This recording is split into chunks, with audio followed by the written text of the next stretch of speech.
Hey y'all, welcome back to my channel. This is Astra's Closet. I am Astra. The content on this channel is mainly thrifting. But before I started doing my thrift hauls, I did a series called Altar Talk. And this is going to be Altar Talk 26. And basically what it was in the beginning, it was me having a connection and putting an altar up for my mom who transitioned about 6 years ago. Five or 6 years ago. My grandma, 1 year more than her. My stepfather, I don't put him on my altar, but I do honor him from time to time. And just connecting with those that raised me, my great grandmother, my great aunt, which is her twin sister, and my great grandfather.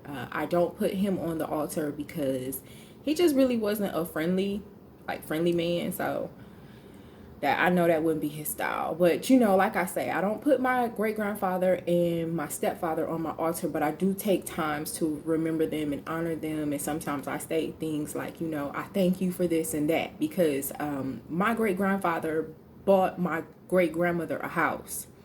And I feel like if my great grandmother, I feel like it didn't matter whether he bought her house or not.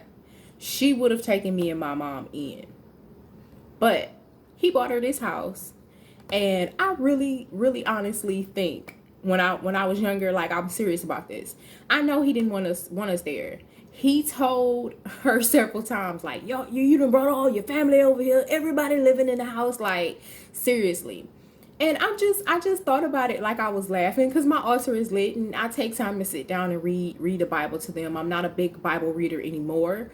But I take the time to work with Psalms, and I take the time to read them the Bible, because they were, like, deep in the Bible. My great grandmother read the Bible at least an hour or so a day.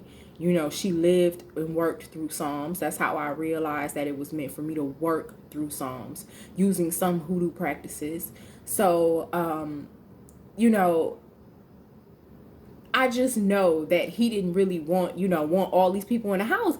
But I'm like, he bought this big house with 1, 2, 3, 4 bedrooms, 1, 2, 2.5 baths, 2 kitchens, dining room, 2 living rooms, full basement.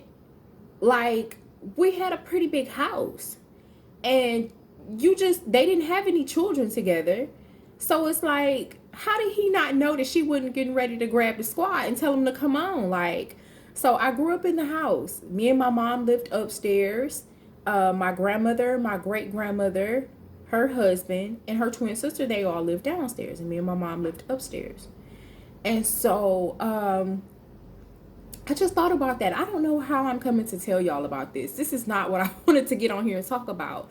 But, it's not about that. It's about me telling y'all what Spirit is telling me to talk about. And like I said, my altar is lit.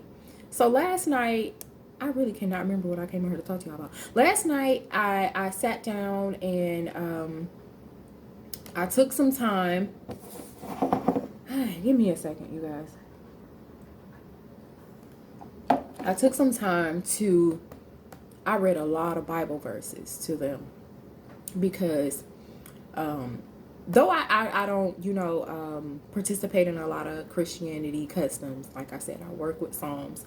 I should have brought my book and showed y'all, like, working with Psalms. I have different Psalms books that I read about working with the Psalms and how to bring safety about to your home, those Psalms. And so basically last night I opened it up because me and my great grandmother used to like to read Psalms 1. So I started off with Psalms 1, and then I just sat there and meditated, and I could hear them giving me Psalms to read. And then, everybody wanted one Psalms. I know my mom wanted, I think I read Psalms, it was 32 or 34 for her. And then when it got time for my grandma, my grandma always got to be extra. I heard her like, give me 70, 71, and 72. I'm like, this is not the numbers. This ain't the pick 3. Like, just ask for one. So I gave her what she wanted. And I gave her what she wanted because Oh my goodness. It filled me. It filled me just to read those. Now, it's a lot of wording in Psalms that like I said, I do not agree with. It only being him in the Bible and things of that nature, and certain terms like Lord, and just certain things that I just don't fully agree with. But I got it. My grandma was telling me, like, it's a lot of stuff going on right now with you. And my grandma was always the woman that gave me y'all know I talk with my hands. My grandma was always the relationship counselor for me coming up. My grandma always told me, watch out for this kind of man. Don't let men do this to you. Oh, he's dating you, that's good. My grandma, she was never pushy about it. She was never like, just trying to tell me, all the way. I think my phone is slipping. We don't want no problems. We don't want no problems. I say we don't want no problems. I don't know, y'all. I don't know, but y'all can see me. She just was never like pushy, but she always made sure she told me, and she stood flat-footed when she said it. Like, I remember I was dating a dude in Cleveland before I moved down here, and our encounters was like, now that I'm an adult, I know our encounters was sketchy, but I worked two jobs at the time, and I was working a second shift job. And so I wouldn't get off of work until 10 o'clock at night. And I had moved back home from Toledo, Ohio, where I attended college at, and I moved back to help them. And I would get off of work at 10, 11 o'clock at night. So I would come home, take a shower, and I'd leave. We'd go out. And my grandma like, you show hanging out late, sleeping late, what are you doing? Like, you know what I'm saying?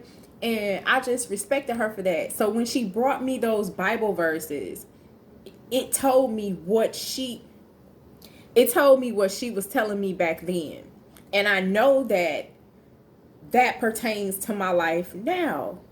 Now, y'all know I get emotional during these videos because I talk about the people who raised me. So that's just it. We're going to have to just, work through the tears, because it really is a lot going on right now. I'm cool with my mental health, but like, it's just a lot going on. I'm running Astra's Closet. I am in the process of organizing, canning, cleaning, like purging things out. It's still things from my ex-boyfriend around my apartment, and I'm like, why is this here? I thought I went in with a fine-tooth comb and got this shit out of here. I'm not playing this game. So it's just a lot that I'm working on during the day, but I still have to sit down and commit to the things that I've already committed myself to. Having too much on your plate can get you, I'm telling you.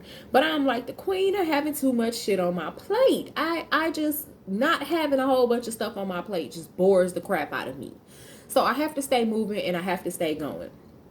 But y'all, when I read these Bible verses, I was like, she is telling me that there are some things going on right now. Respect the process, trust the process, know what we taught you, and just press, push, and push, and just move on. And so out of all the verses, even my mom's verse, like, my mom's chapter, I told you she gave me, I think it was 32, and 32 or 34. I got my laptop on, I should see. That's not right for me not to tell the truth. Psalms, let's see, it might have been 34. Yeah, it was 34. It was, I will bless the Lord at all times. His praise shall continue to be in my mouth. That one. So my mom was basically, in her Christian way, telling me, like, don't forget these core values. Don't forget to do these things. Like I said, I don't identify anymore with being a Christian. I told you guys that earlier in this channel, like a few years ago. So I'm not an atheist or anything like that. I just don't identify with some of the practices. I realized that some things were stolen from the original sources, and I just prefer to commune with the original sources. But when my grandma's Psalms hit, it has just hit different. My great grandmother and her twin sister, those Psalms that I read is like a good introduction into prayer, like Psalms 1. What else did I read for them? Psalms 23. And now I feel them telling me to read Psalms 27. I'm going to do that after I finish this video. But you guys, I'm not where I started, and I'm not fully at the end of this journey. Nobody's ever fully at the end of their practice in their journey. But what I'm saying is that I feel myself growing spiritually. And this is what I want to address. I've had a couple, I do not want my phone to fall. I had a couple emails, people asking me like I've had people email me, DM me, and ask me, was I under someone here in Houston? What did I do this and this and that? So I don't practice voodoo. So I don't need to try to go and get initiated and do things of that nature. That's not my practice. If that's the question that this person was asking me, you did tell me that you are one of my viewers. So I appreciate that, and I appreciate you reaching out. But that's not what I practice. You do not have to be initiated into hoodoo. Hoodoo is a birthright that we have. I'm gonna leave it at that. So you can look more into that, but I just decided that aspects of it attracted me to it because it's already in me. Have you ever been to my house, Big Mama house, somebody's house, and they have like little stands when you walking through like the dining room past the china cabinet and stuff like that, and they have little knickknacks? Have you ever paid attention to the arrangement of those little knickknacks? Like a little lady, a little pig, a little crystal this, a little that. Have you ever paid attention to those arrangements? Have you ever had a grandma that got up every morning, she said her psalms, and she burned cinnamon? My great grandmother used to have like a coal disc, like a piece of metal or something, and we had one of them old fashioned stoves. You could pull the stove out and you would have extra eyes on the stove. Every morning she would put cinnamon. She would make her own incense out of the cabinet, and she would pour it on there, and she would set it on the stove, and it would bubble up, and she would say her psalms. Where did this come from? Well, how she know all this? Do you understand what I'm saying? So I had to start saying things in my mind like this clicked. This clicked. When I was a child, I seen this. When I was a child, I seen that. Those were the practices that could not be diminished or erased from that generation. Even though they called on the name of Jesus, those ground practices could not be diminished from our bloodline, from our family history. And it's taken me this long to explain this to you guys because I was in the process of trying to figure out what the heck was going on. Why did I see all of that? But then I see us, and I was baptized, Christianized when I was like 3. You know, I see them pouring water over my head. And then my mom got into Baptist churches. We started going to Baptist churches. And then, you know, I got baptized. But it's like, you know, I'm trying to piece the pieces together. Because all the people that could explain this to me and would explain this to me have passed. They've transitioned on. So I had to take what I knew, took history into factor, took education into factor, you know, books, all kinds of stuff. And I'm still buying books. I have books that I'm buying myself for my birthday that I'm going to be really, really proud to dive into. I told you guys, I'm not a big reader. I'm looking at my books. So I was trying to see if I have something over here.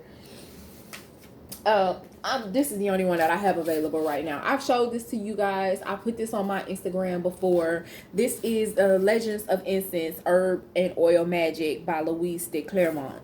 So, you know, I like this book because it tells you, like chapter 8 here, it tells you about powders and things of that nature. Powders, oils, incense. It just teaches you so much in these old-fashioned books. Is what's going to help us to get to the next level. And because I don't like to sit down and read so much, I'm not one of those people that can just sit down and just okay, like I bought the 48 Laws of Power. I bought this book and I just cannot sit down and read it. I'm not that reader. But if you come to my house, you'll see I got all the books. So I'm more of a reference person. If I think of something, I'll say, I think that's in my book. Let me take a look at it. And then I'll sit down and dissect something and I'll read it chapter by chapter. So I can get into it then when I know how it pertains to me. But to just sit down and read a book, that's not my style. So I keep little books handy. Like even in my desk right here, here's 1,000 Dreams. I bought this for $4.99. And basically, when I have a dream, I get up and I come here in the morning. I sit at my desk and I take a look at, you know, what could have been, what I dreamt and what it could have meant. Like this is they have numbers and it says window cleaning, washing machine, scullery. Like it just tells you making a speech, if you got to talk in front of an audience. And then once it tells you what it means, you know, you can take it and move forward and possibly use another book to connect it to take it to another level. So I don't know, you guys. I wanted to talk to y'all about my altar. My birthday is coming up, and I tend to do more altar work around this time because I don't know. Everybody in my family just had a way of making me feel special during my birthday every year. You know, I was the only child, so when my month came, my grandpa's birthday was on June 10th. Mine's the 15th. We 5 days apart. You know, people will start baking a little extra something sweet for us, or, you know, just taking me shopping and doing little stuff like that. So I still keep up with those traditions. Like I still hear my mom telling me, what do you want for your birthday? She'd start asking me in the middle of May. I'm like, I don't know. Like, you know, so when I was a kid, every year my great grandparents would buy me an umbrella, and I always called it an umbrella. I always have ever since I was a kid. But they would buy me one, and I just had a thing with umbrellas. Like I just did. I don't know. I just love a good fancy umbrella. Like that's just one of my little bougie perks I like. Like some things I believe that you should pay up for, you know, like shoes and leather bags and things of that nature. And some stuff I'm like, okay, Target, Walmart, you know, thrift store, whatever. So I bought myself an umbrella. And my friend, I told her I wanted a pound cake. You guys have to go take a look at my Instagram stories or TikTok. You can follow me on TikTok. I'm Astra's Closet on TikTok. They surprised me, and when I got home, I had a cake on my step from Cleveland, Ohio. And I have been putting the hashtag in best pound cake south of the Mississippi. Because when I tell you her mama put her foot all in this cake, and it is sitting on the counter, and then I took the cake holder that was passed down to me. This cake holder has been in our family probably for about 60 years now, because I'm in my 30s, so I know that it's been in the family for almost 60 years. I have it. It flew down here on Southwest with me in my luggage. I don't play no games. I brought it back here, and it is heavy and it's glass, and I keep it safe, and I wash it and clean it, and I got my cake and I put it in there, and I felt like I put two and two together because I just felt like it was pure love. My friend did not have to tell my friend did not have to tell her mom, like, you know, all Marquis said she wanted was a cake for her birthday, and like this lady whipped this cake up, and the next thing I know, like the next day, I had a whole text message talking about, I think my mom is making you this cake. And I'm like, what? Then I got to the door and it was sitting at the door. I was like, OMG, y'all. And let me tell y'all what happened right quick, since I'm telling. I got an alert on my phone because I signed up to get the alert, you know, when I get FedEx deliveries and stuff. So I got the alert on my phone telling me I had a package here at the door. And I was pulling into the yard, and the FedEx driver had got to the end of the driveway, the end of the parking lot where we meet. And I was like, you can go ahead. But this person had started crying so erratically. Like, just, I'm talking about, you ever cry so bad you just bend over and hold yourself. My FedEx driver was just crying. And I was like, what has happened to the FedEx driver? So I rolled my window down. I bought a base model car, y'all. Don't do me. So I rolled my window down, and I was like, "Are you okay?" And I was like, "Hey," I was about to get out and run over there, and the person just picked their head up and was like, yeah, I'm okay, and just kind of wiped their eyes and just pull off. And I was like, you never know what somebody is going through. Oh my God. Like, I just don't know why it was so meant for me to see that, because of course I spoke positive affirmations over that person after I seen that. And but it got me, because like I'm an empath, so it got me for like a whole 10, 15, 20 minutes. I just kept saying, oh my goodness. But I did recognize that energy was on that box. I disinfected all my boxes before I bring them in my apartment, and I did go out there and do a cleansing over my box, because I don't want that energy in my house. So, but I was just telling myself, I hope that person is okay, because it's bad, like, you know, to be at work and have to work and you got something going on, and you can't just go home and relax or somewhere and take care of yourself. So I really did, spoke positive energy over that person, and I really do hope that that person feels okay and better, and whatever it is, I hope it gets better for that person, because that was just, it was sad, because I was so happy, you know, that I got a package, and then I was like, dang, look at what this person is going through. You never know what people are going through. And this is why, if I ever did anything to anybody wrong in the past, I try to apologize to them. Like, listen, I'm not the same person.